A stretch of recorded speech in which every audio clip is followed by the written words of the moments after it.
anyone that takes care of really any sort of acute sort of medical problems such as pulmonary embolism knows that there are a number of different ways to manage any sort of condition, and PE is a really good example of that.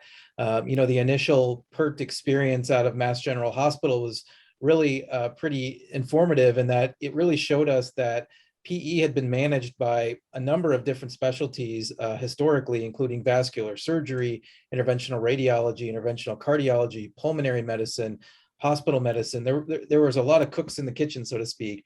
And so what I think PERT in particular, not necessarily AI, but what PERT in particular has done has allowed us to sort of organize ourselves a little bit better so that we can offer what we think at least is the sort of state-of-the-art, most guideline-based care for these patients. And so PERT has allowed us to essentially come up with really sort of consistent plans for these patients based on the actual risk that we perceive. And that risk is determined by a number of different things, such as the imaging.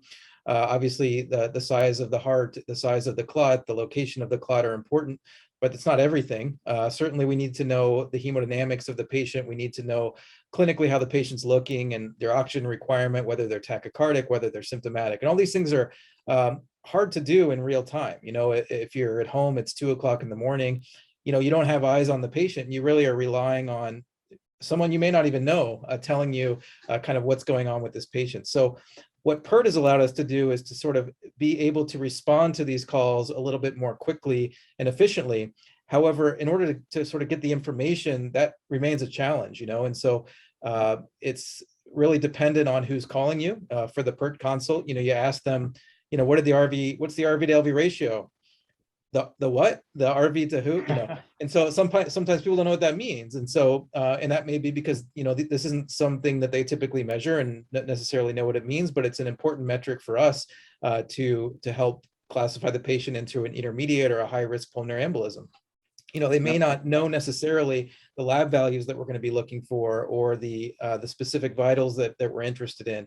So what this has done really has allowed us to be more efficient in that we're able to get all the information we need fairly quickly. Now, we're still learning whether this is going to translate to better outcomes in patients. Obviously, this is a new field, and this sort of software and this sort of analysis is fairly new and exciting.